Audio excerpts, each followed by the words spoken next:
জীবনের অপূর্ণতাতেই ভালোবাসা সবচেয়ে গভীর।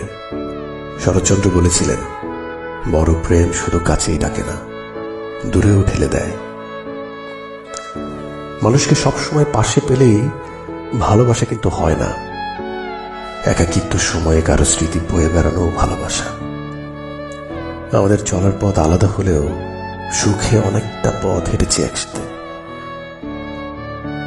আজ অনেকদিন পর দেখা জীবনের চলার পথে। হয়তো আবার হারিয়ে যাব, কিন্তু তোমার স্মৃতি নিয়ে বেঁচে থাকবো সারা জীবন।